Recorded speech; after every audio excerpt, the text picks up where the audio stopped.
Bonsoir à tous et bienvenue. C'est l'heure de votre journal sur KMT, LCL, FM+, et OM5 TV sur les réseaux Free, Orange, Numérique Câble et Bouygues en France. Voici quelques-uns des sujets que nous allons aborder ce soir.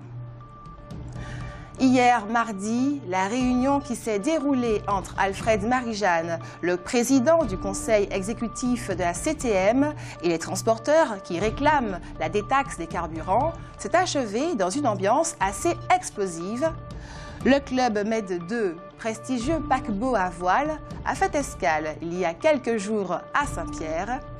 Ce mercredi matin, Thierry Braillard, le secrétaire d'État de la Ville, de la Jeunesse et des Sports, qui était présent sur notre territoire, a annoncé que c'est 2 millions d'euros que l'État débloquerait destinés à l'amélioration de nos infrastructures sportives. Après la baisse des tarifs de remboursement aux radiologues décidée par l'Union nationale des caisses d'assurance maladie, les professionnels se rebellent. Une mission parlementaire a proposé 27 mesures pour reconnaître et mieux cerner la réalité du burn-out ou syndrome d'épuisement professionnel. Voilà pour les titres. Et pour commencer ce journal, suite aux discussions qui ont lieu entre la direction et les employés de la clinique Sainte-Marie, nous l'avons dit, le groupe CAPA, qui possède la structure, a consenti à investir pour rénover les locaux.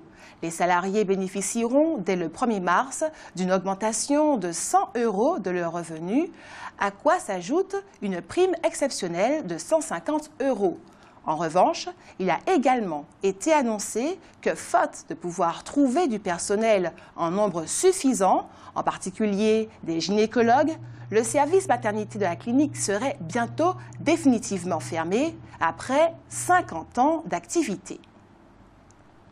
L'association Martinique Pionnière, qui s'engage pour la promotion et l'aide des femmes chefs d'entreprise, a été placée en redressement judiciaire. Suite à l'absence de réponse à ces demandes de subventions européennes, la structure serait en difficulté financière. Et puis hier, mardi, la réunion qui s'est déroulée entre Alfred Marie-Jeanne, le président du conseil exécutif de la CTM, et les transporteurs qui réclament la détaxe des carburants, s'est achevée dans une ambiance assez explosive. Bien qu'une partie des professionnels soit restée à la table des négociations, d'autres, en revanche, ont brusquement quitté la salle de réunion et menacé de se mobiliser après le carnaval. Rappelons que les professionnels du transport bénéficient déjà d'une détaxe sur les carburants, mais qui ne concerne qu'un véhicule par entreprise.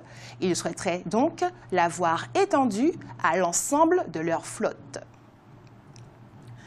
Le club Med 2, prestigieux paquebot à voile, a fait escale il y a quelques jours à Saint-Pierre, une belle opportunité pour les croisiéristes de découvrir les richesses de notre Nord Caraïbe.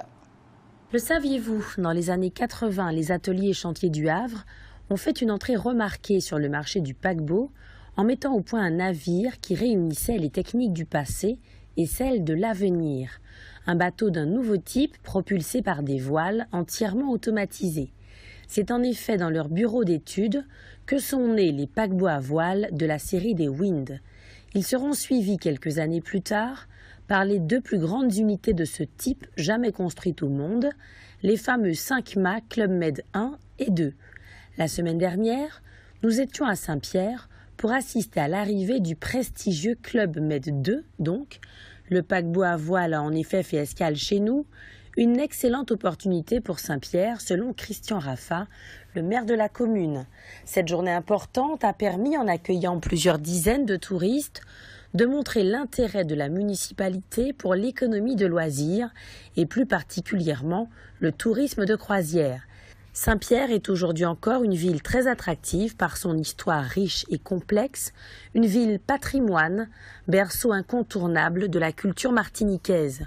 Monsieur Raffa, qui est donc venu solennellement accueillir les croisiéristes, en compagnie des maires d'autres communes, Prêcheurs, Carbet, Morne-Rouge, Morne-Vert, Casse-Pilote, a expliqué qu'un dossier est actuellement en préparation pour inciter les bateaux à revenir jeter l'ancre à Saint-Pierre comme dans les années 60. De son côté, Louis Boutrin, conseiller exécutif de la collectivité territoriale de Martinique et président du parc naturel de Martinique, a affirmé que ce genre d'événement doit se pérenniser pour dynamiser le territoire et faire découvrir aux croisiéristes les beautés exceptionnelles de notre île. Ce mercredi matin, Thierry Braillard, le secrétaire d'État de la Ville, de la Jeunesse et des Sports, qui était présent sur notre territoire, a annoncé que c'est 2 millions d'euros que l'État débloquerait destinés à l'amélioration de nos infrastructures sportives, dont 400 000 pour le hall des sports du François. Pour l'ensemble des Outre-mer, le budget serait de 20 millions d'euros. Nous n'en recueillons donc qu'un dixième.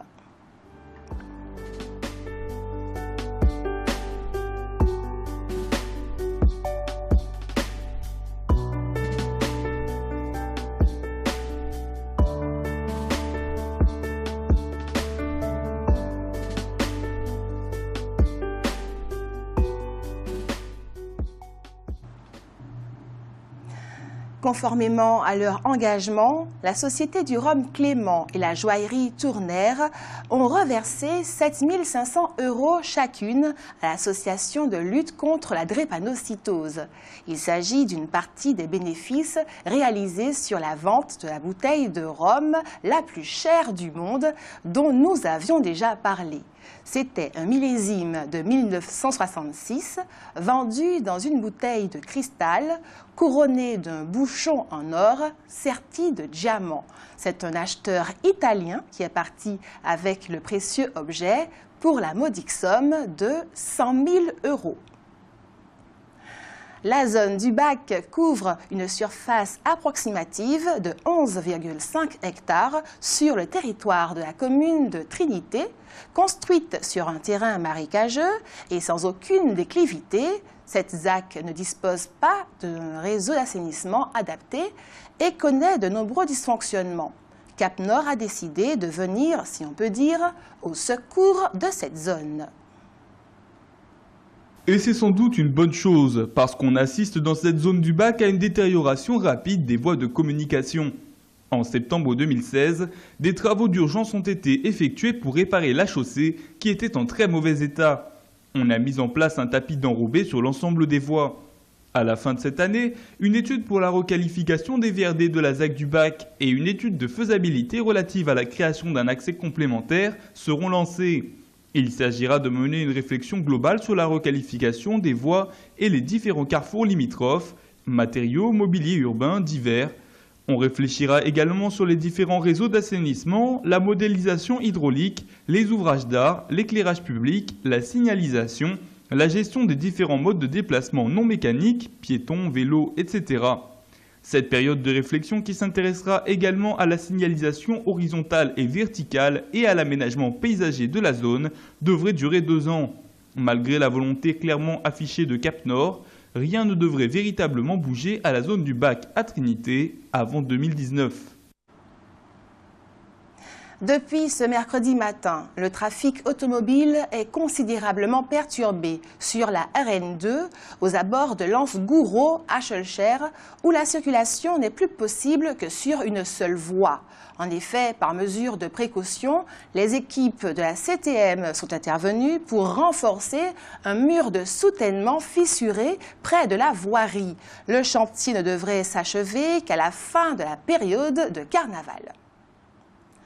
Ce mercredi 22 février, D'Artagnan Laporte s'est éteint à son domicile du Gros Morne à l'âge de 65 ans. Ce chauffeur de taxi s'était rendu célèbre dans le milieu musical pour son art de la confection de nos fameux tambours bellets. Après la baisse des tarifs de remboursement aux radiologues décidée par l'Union nationale des caisses d'assurance maladie, les professionnels se rebellent. Ils estiment que la mesure va allonger les délais d'attente pour les patients.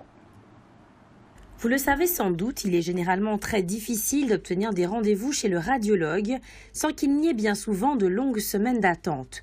Une situation qui risque d'empirer En effet, la baisse des remboursements des honoraires des radiologues a officiellement été mise en place par le gouvernement, provoquant la colère des principaux concernés.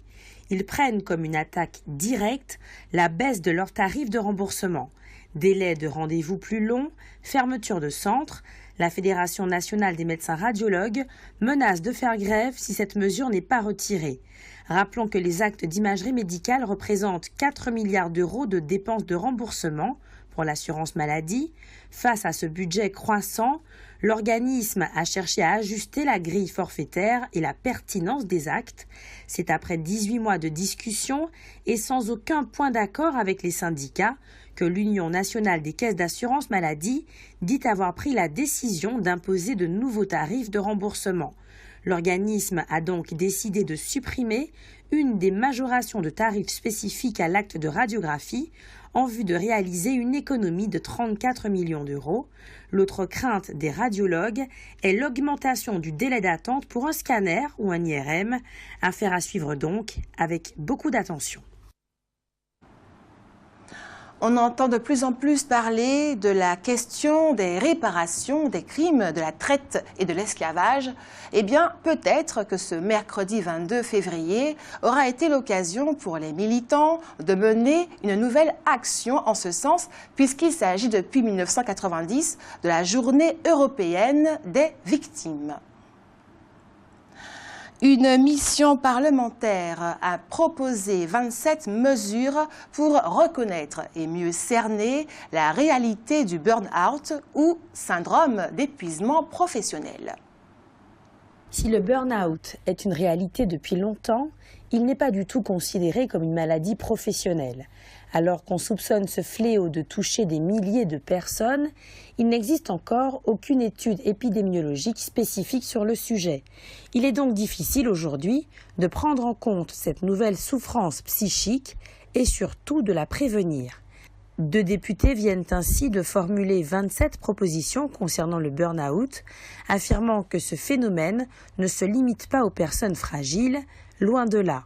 En plus de la création d'un centre national de référence consacré à la santé psychique au travail, la mission a suggéré plusieurs mesures phares, protéger les médecins, notamment du travail, afin qu'ils ne soient pas attaqués par les employeurs lorsqu'ils établissent un lien entre le burn-out et les conditions de travail, par exemple. Il est aussi question de créer un site web et une application associée à l'intention des professionnels afin de faciliter la compréhension et la prise en charge de ce mal-être. Autre proposition, obliger les managers à effectuer un stage parmi les salariés afin de se rendre compte de leurs conditions de travail réelles. Agriculteurs, fonction publique, grandes entreprises, s'il n'a pas les mêmes conséquences dans chacune de ces professions, le burn-out touche bien tous les secteurs professionnels et gangrène l'ensemble du monde du travail. Affaire à suivre. En Martinique comme en France, nombreux sont ceux qui souhaitent posséder une maison, devenir propriétaire. La loi sur l'égalité réelle qui vient d'être votée rend ce rêve plus accessible. Elle fait en effet disparaître bon nombre de barrières administratives qui rendaient difficile la location-accession, c'est-à-dire la possibilité d'acheter la maison dont on est locataire. Par ailleurs, les bailleurs sociaux pourront plus facilement obtenir les financements de l'État. L'État qui cédera désormais des terrains lui appartenant à des prix très en deçà de leur valeur de marché s'ils sont destinés à des logements sociaux. Pour les Français qui souhaiteraient investir dans la construction de logements sociaux situés en Outre-mer et destinés à la location, le taux du crédit d'impôt, dispositif loi Girardin, vient d'être relevé de façon significative. Toute personne imposée sur le revenu au niveau du foyer fiscal à hauteur de 2 500 € au minimum peut en profiter. Aujourd'hui, lorsque vous garez votre voiture dans un lieu où le stationnement est interdit, vous risquez 17 € d'amende forfaitaire, quel que soit l'endroit de France où vous commettez cette infraction. Mais à partir du 1er janvier 2018, vous devrez verser une redevance d'occupation du domaine public gérée de manière décentralisée. Cependant, selon la Cour des comptes, les stratégies locales des villes pour accueillir dans leurs rues ou parkings le stationnement des voitures sont loin d'être au point. La Cour estime en effet que les tâches entre communes et intercommunalités sont très mal réparties, ce qui entraînera une sous-optimisation des places de stationnement payants et donc des recettes afférentes. Le fond du problème, la scission de la responsabilité entre communes et intercommunalités. En effet, si la gestion de la voirie et des parcs de stationnement peut être transférée aux structures intercommunales, le pouvoir de police de la circulation reste de la compétence des maires. Résultat, dans certains cas, cela conduit à des incohérences dans l'organisation des flux de déplacement, notamment lorsque des communes voisines font des choix divergents quant à l'existence d'un stationnement payant. De plus, les intercommunalités auront du mal à exercer toutes les compétences qui leur ont été déléguées par les communes en ce domaine. La Cour préconise donc la mise en place d'autorités organisatrices de la mobilité à qui seraient confiés les pouvoirs de police et de contrôle du stationnement. Elle conseille également de créer des observatoires du stationnement urbain réunissant tous les acteurs concernés afin de connaître le nombre de places de stationnement existants, d'évaluer les besoins, de savoir avec précision le montant des coûts et des recettes liés au stationnement urbain, mais aussi d'estimer leurs nuisances liées au trafic automobile. Toutes ces données sont en effet nécessaires à la conception des stratégies locales. Outremernews.fr, site d'information actualisé 24 h sur 24, 7 jours sur 7.